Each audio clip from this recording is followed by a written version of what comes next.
Sasa hivyo ni vitu ambavyo ni kamchezo kadogo ambako wachawi wengi hasa vijana wanaochipukia na hasa wanafanya kwa watu wanaojidai kama wanawake wanajidai huyu bwana huyu anashindikana sana. Wanafanya hapo. Kwa nitakufanyia baadaye.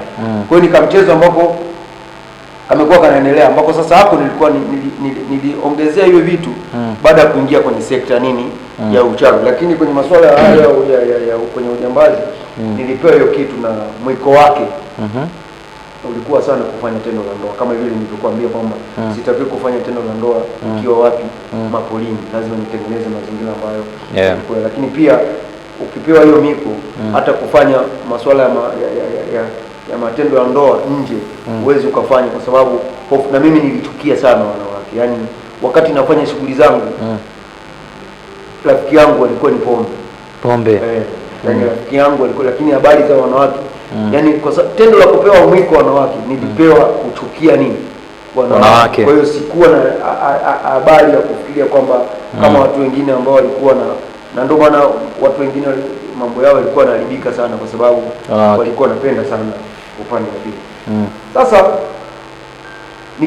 wakati nimepewa sasa dawa nyingine alionipa sasa yule mtaalamu wa pale Mkongoro, ndio hiyo ambayo ilikuwa nyingine ya ziada ya kufungua nini makufuli kuingia sehemu yoyote. Kwa hiyo mimi hakuna sehemu ambayo nilikuwa nikitaka kuingia naweza kufanyaje kushindwa kuingia. Kwa hiyo ni vitu ambavyo nikajiamini sasa. Nikajiamini kila kitu nikawa naweza kufanya bila kuonekana. Nikiwa na lile kundi langu lile la watu wangapi? 6. Umeona? Kwa hiyo tukakithiri kasura mimi. Yaani kila ukisikia hapa kimefanyika ni kitu fulani ni Musa. Ukifanya hivi ni Musa, ukifanya hivi, lakini ikawa ni watu wananitamani kunikamata. Lakini uwezo wa kunikamata ule ukawa, kwa hiyo watu wakalizika, ukawa hamna, watu wakalizika na matokeo tu. Kwa hiyo nilikuwa nikifikia stage nikienda kwa mfano kijiji fulani, wakiniona tu nimeenda kwa kawaida kuangalia hata kutembea tu kwa hali ya kawaida. Lakini wakiniona najua tayari tujiandae. Jioni kuna kitu kitakachofanyika kitatokea. Kwa sababu Musa tumemuona. Kwa ni maisha ambayo niliishi ambayo kwa mimi niliona kama ni maisha ambayo yako safi sana. Sasa kumbuka tulikuwa tunafanya matukio yale ya nini? Ya kwenye treni, mambuzi na mang'ombe. Sasa baada ya kuwa tayari nimekuwa nimejiamini siwezi kuonekana kwa namna yoyote na ninaweza kufungua makufuli kwa jinsi ninavyoweza. Nikaona sasa hii ndio fursa itakayonipa nini? Hela sana. Nikaona sina haja ya kuwa nawaibia watu majumbani. Mtu unaenda unavunja kufuli, labda ameuza zake tu labda mahindi, ukiingia ndani ukipekua mle ndani unakuta labda ni 50,000 au shingapi. Nikaona huu muda sitaki. Hela ndogo. Nikaona sasa nihamishe majeshi. Sasa pale kwetu nimesema inapita treni. Sasa treni ya abiria lakini pia na treni ya mizigo. Sasa nikahamishia akili kwenye treni ya nini? Ya mizigo. Kaanza kupiga kwa mizigo. Kaanza kupiga sasa kwenye mabosi. Kachukua magari masela. Ubora bwana. Ile nani? Nikaanza kupiga kwenye magusi. Gusi ikipita. Yaani kwa namna yoyote. Lazima nifungue siri. Lazima nifungue behewa lile. Kwa namna yoyote nipakue mzigo. Yaani hiki ninachozungumza nimewapa hasara sana wafanyabiashara wa Kigoma. Wa Kongo, kwa sababu nani ilikuwa inasafirisha mizigo ya kwenda sehemu tofauti. Mingine inaenda Burundi, mingine. Kwa hiyo nilikuwa napiga sana mabetri, napiga sana mangano, sukari. Kwa ni vitu ambavyo na hivyo ndio vitu vilipelekea kwa mara ya kwanza. Unajua nilikuwa sijawahi kupigwa risasi. Kwa hiyo wakati nimeendelea kufanya matukio hapo kwenye gusi. Kwa hiyo subiri ifike hapo ndo uende. Ikafikia hatua sasa ndio ilikuwa siku ya kwanza kupigwa risasi pale station na ndio siku ya kwanza ya testi. Kwa hiyo nilitestiwa kwa kupigwa. Yaani sio kwamba yaani mimi niliona kumbe sasa ndio maana ndio mara ya kwanza napigwa risasi. Na yaani hiyo unaona ukiona tunaona kwa sababu ya ukaribu wa unaona huko chini. Hiyo ni risasi. Iliingia kuingia. Yaani ilikuwa kama imeniunguza, yaani ilinibabua. Na ni kwa sababu nilikuwa karibu sana. Yaani hii ni risasi. Ilipita hapa. Umeona na nyingine iko sehemu nyingine hapa mguuni. Mguuni. Umeona kwa sababu nilipigwa risasi 3. Sasa hiyo siku bwana, mimi nishajizoea tu. Ni mtu wa kufanya nini? Matukio. Sasa hiyo siku ikawa imefungwa, siku wakiwa nasafirisha petroli kwenye yale matengi, waga kuna ulinzi mkali sana. Sasa zikawa zimefungwa hiyo siku ilikuwa kwanza sina hela. Ilikuwa sina hela, alafu kesho yake yani kesho kutwa yake ilikuwa ni sikukuu. Sikukuu lazima uwe na hela. Sasa sikukuu lazima niwe na hela. Sasa mimi nikijiangalia nilikuwa sina hela, alafu napiga hesabu nitafanyaje, nitaipateje hiyo hela.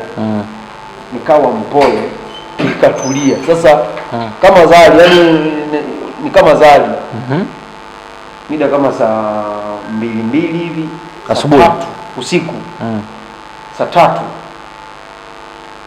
nikapewa mchongo na jamaa zangu wa Nguruka. Oya, busi imefanyaje? Imetoka. Sasa wananipa taarifa za kunipa tahadhari. Si wanajua mimi ni mzee wa kwenye mabusi. Na wameshaona ulinzi, ile gusi imesheheni askari wengi kwa sababu wana escort pia nini? Mafuta. Kwa mtu asiyejua, gusi ni ile treni ya mizigo. Gusi treni. Sasa sisi tunasijua ya mizigo ile. Tunaita kama kia, nahitaji kama kia gusi.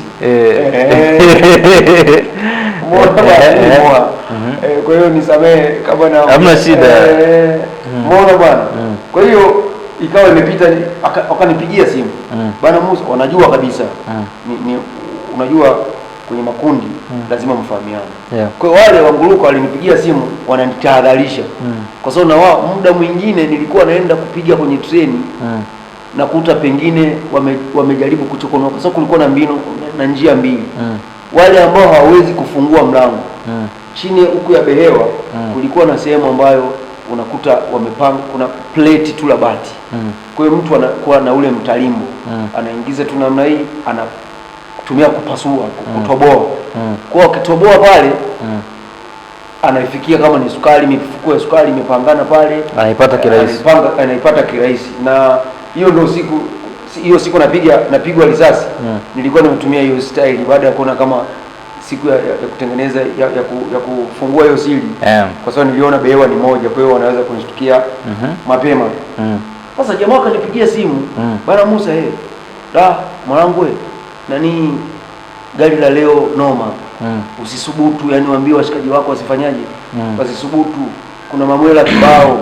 Mamwela sasa ni maaskari. Kwa hiyo usisubutu, lina mapipa, lina matenki. Usikienda matenki ambayo limeshatoka.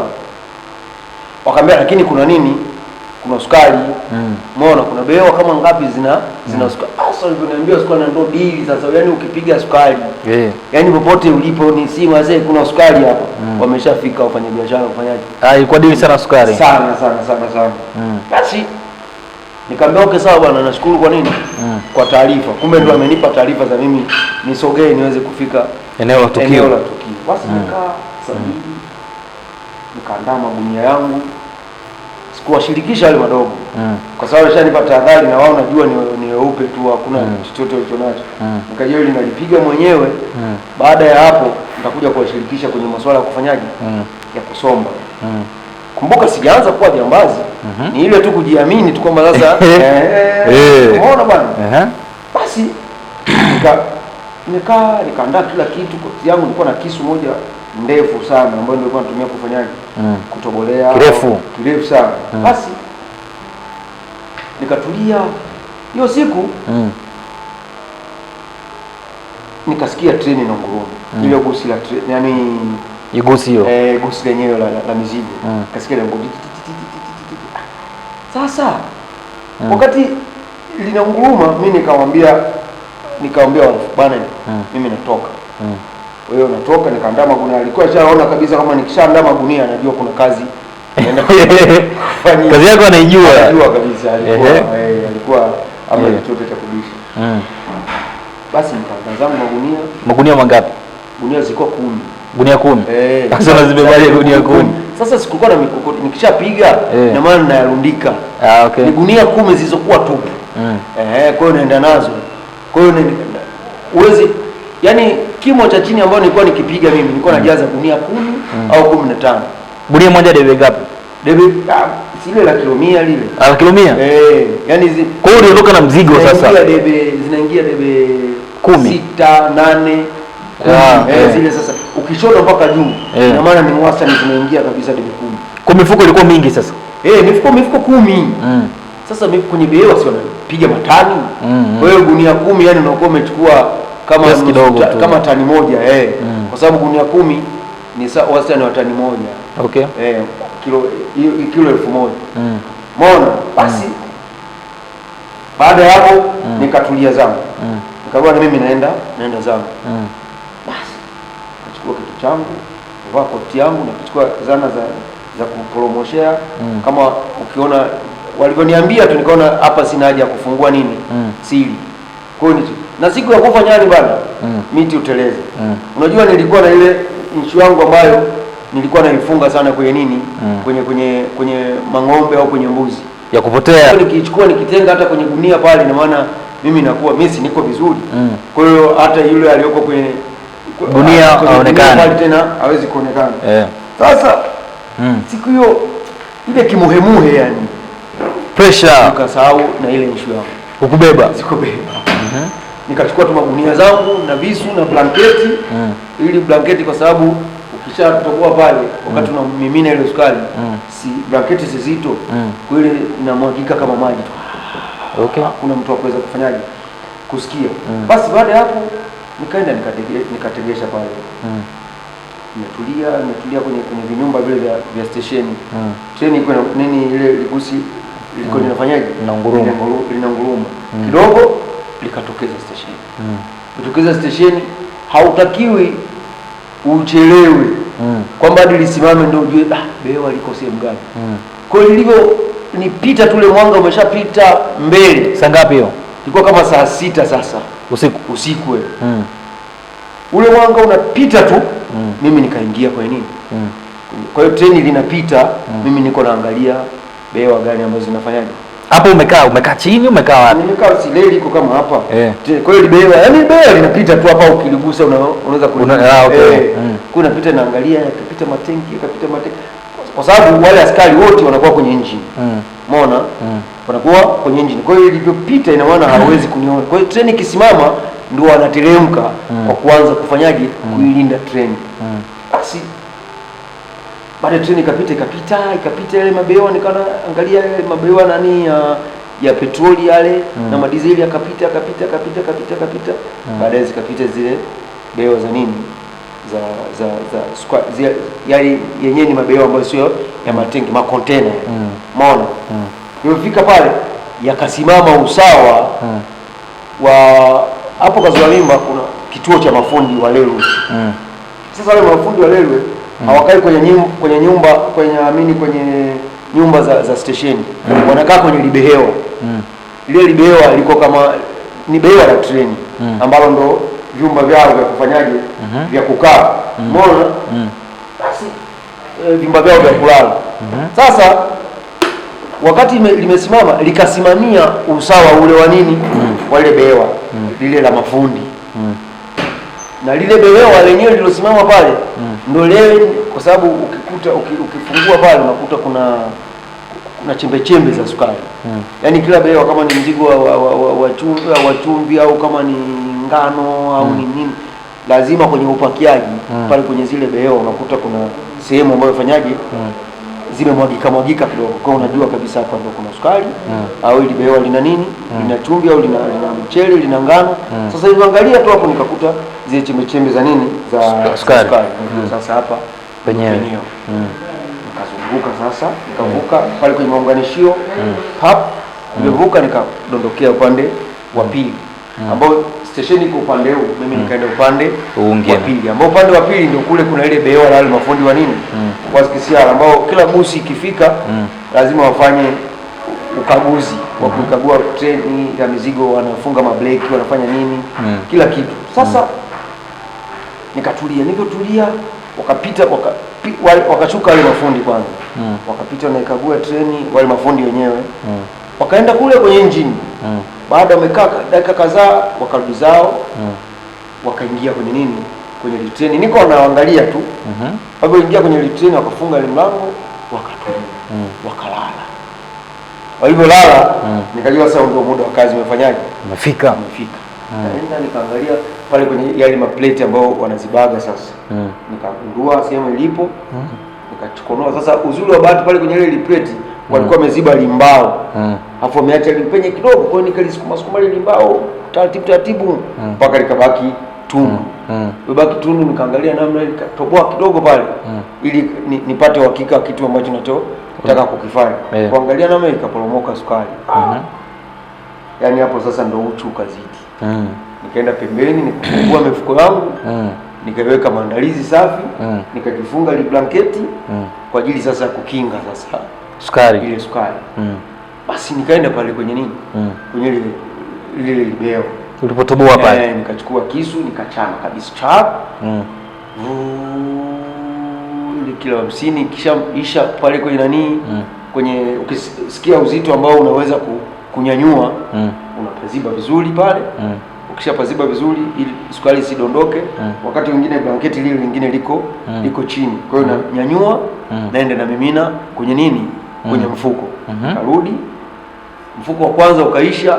Kwa hiyo ukiisha unauchomoa fupi. Ukichomoa pale fupi ile mifuko inajishusha. Kwa hiyo yani kama ilikuwa imepangwa mifuko 50, nichoka mwenyewe yote 50 itashuka chini pale. Basi kwa hiyo nilivyo ule mfuko wa kwanza nilivyotoa ule wa chini kashuka. Nilivyoshuka nikaendelea kuchana. Basi nipiga. Nilivyopiga nikajaza ile mfuko la kwanza. Ilikuwa bado liko nusu. Sasa wakati naendelea kukinga namna hii, kumbe askari wale sasa wako kwenye yule unani wao sasa. Ule yani yule askari naye sijui alikuwa na madawa na yeye sijui aliwezaje. Yani kuniona yani ni basi tu hiyo siku ninashindaga kuelewa ilikuwaje. Basi akaja, mimi sielewi, niko na kinga sukari iko inamoleka inashuka inamwagika namna hii. Ghafla tu nikacheki tochi. Nimeshika hivi. Tochi yani ikanimulika usoni. Huku bado umeshika na masukari nimeshikilia tu. Kwa hiyo yani hakuna ubishi wa kusema unafanya nini wala nini. Sasa yule askari ndio alikuwa kwenye lile libewa la wale maskisiala sasa.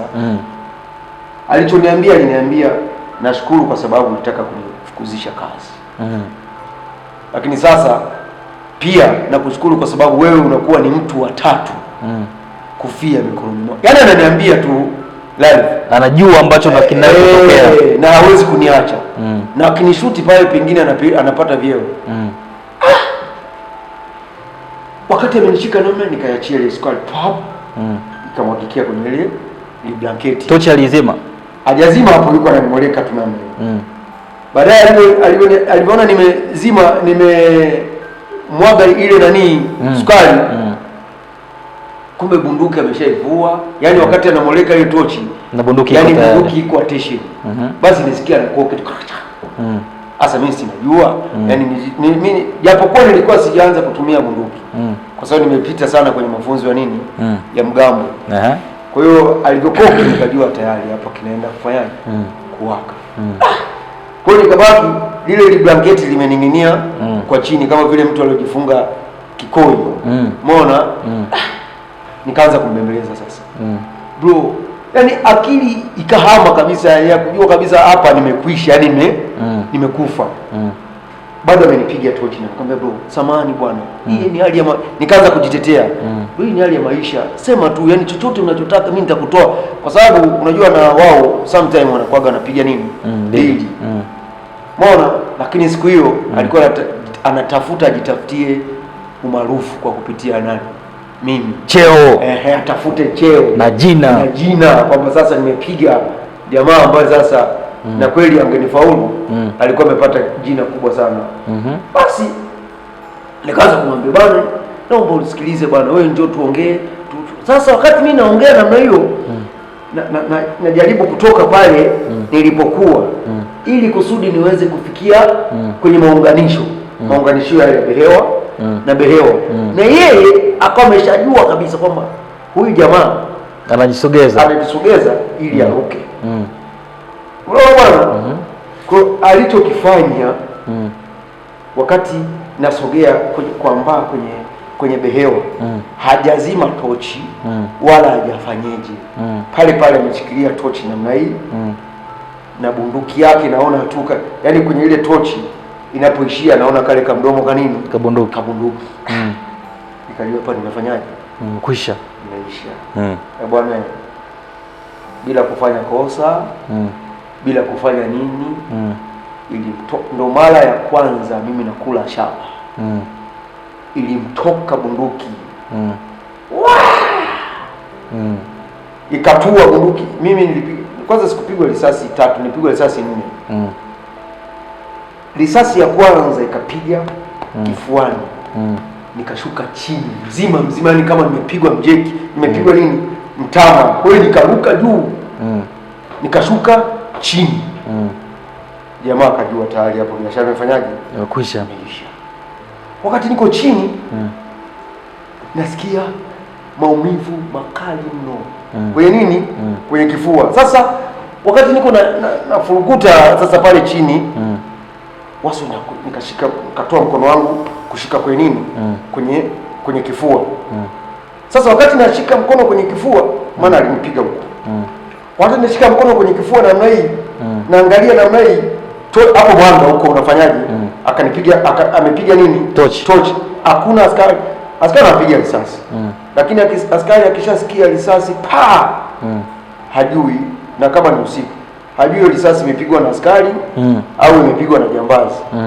Kwa hiyo hakuna askari yoyote aliyokuja kusogea kuja kutoa ushirikiano pale. Kwa hiyo aliposikia tu kila mmoja alilala kivyake na kujua hakuna aliyofanyaje, alisubutu. Sasa wakati najishika namna hii nikainuka, yani kutoa mkono nikawa najishika sasa chini, kwa sababu ilivyonipiga niliingia kama chini ya nini ya Behewa kule. Sasa najivuta namna, sasa ndo natoka nimeshika mikono hivi chini ili niinuke. Sasa akaniona nafanyaje, nainuka akanilamba nyingine, naona anataka avunje nini bega. Ndio hilo tua sasa hapo kwenye nini kwenye mkono ilivyopita nikasikia kabisa kama penyewe, nilijua kabisa hii imenitoboa, maana nilisikia kama nimechomwa na moto. Kujishika namna hii hamna, nikainuka. Nimeinuka sasa, nimesimama akanipiga nyingine ya kwenye paja. Nikashuka kama nimepigwa. Unajua alikuwa ananipigia yani kama mita 4 au 5. Ni karibu sana, ndio maana nilikuwa naweza kufanyaje kudondoka. Mimi hiyo ni risasi ambayo iliniangusha.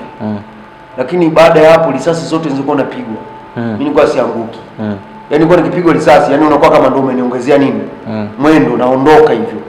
Sasa wakati nainuka namna hiyo yeye mwenyewe akajua huyu ni mtu wa namna gani, akaona jiuliza mbona napiga na mawazo kabisa aliingia akilini mwake. Maana sio jambo la kawaida kumpiga mtu risasi 3 kwanza alafu mtu anaendelea kufanyaje kusimama. Akanipiga risasi nyingine yani ya mguuni sasa. Yani na yenyewe kama iliniunguza ikapita inanichuna tena mguuni, nikarudi chini. Sasa wakati nimerudi chini ndo ile kinkuti sasa ikafanya ikawa imenichemsha. Sasa nikainuka kule chini nilipokuwa na yeye yuko pale. Yani jinsi nilivyoinuka sikumbuki nilivyoinukaje.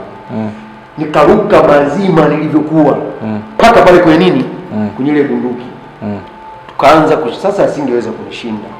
Japokuwa yeye alikuwa na mbavu, mimi naonekana ni mdogo, lakini ile nguvu niliyokuwa nayo ilikuwa ni ya ziada ambayo ilimfanya yeye achemke. Tukashikana naye sasa pale. Apigi kelele wala nini, maana akipiga kelele pengine atakuwa kama anajizalilisha sijui nini. Kwa ilikuwa ni ile kimya kimya, na ishapiga risasi 4. Kwa hiyo hakuna mtu aliyeweza kutoka. Woga. Si station master ndani, sijui nani ndani. Watu wanajua kabisa hizi risasi zimetoka 4. Na wanaelewa mchezo wa pale Kazura Mimba ulikuwa unafanyika. Kwa hiyo kuna watu wamefanyaje? Wamegongwa. Hakuna tena la ziada. Hapo ni kesho asubuhi kuja kuokota maiti. Basi tukakurupushana pale. Bwana nikafanikiwa kumweka chini. Nilipomweka chini nikamnyang'anya ile bunduki yake.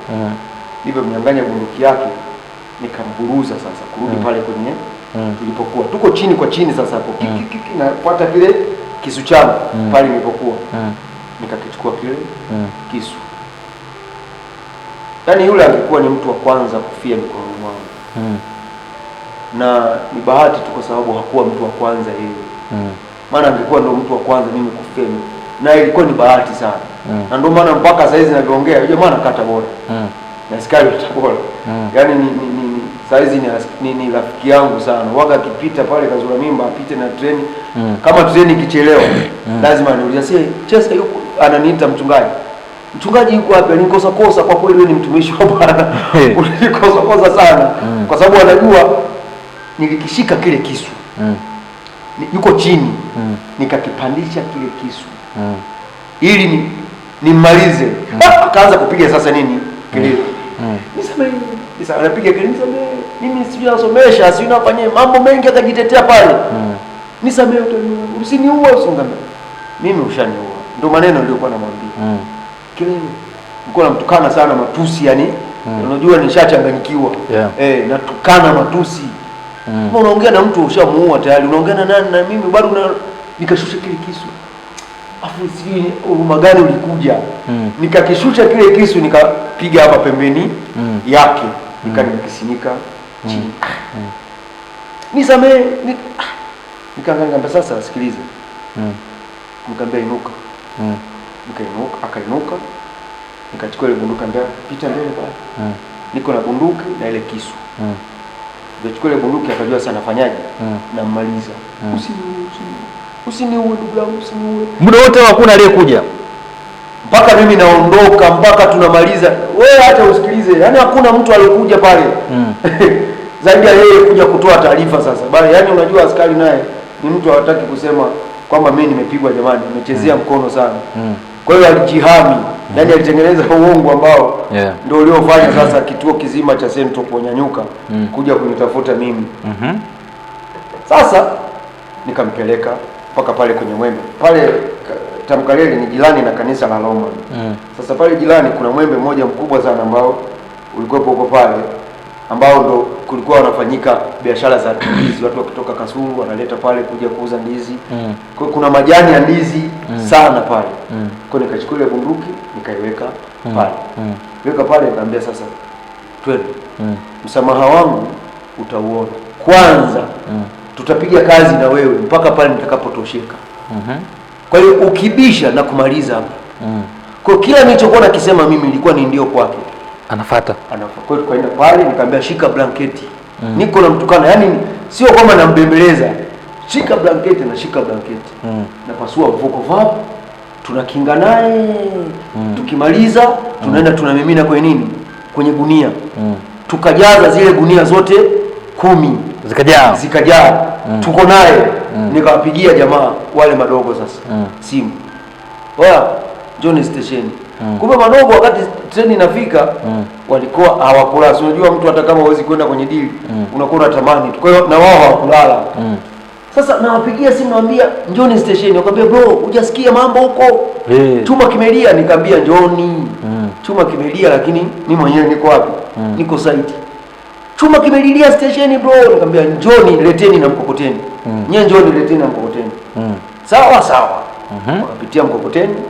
Wakapitia mkokoteni wakaja mpaka pale station. Wananikuta niko na jamaa mikula combat. Jezi za nini? Jezi za askari. Alafu ndio ananisaidia kufanyaje?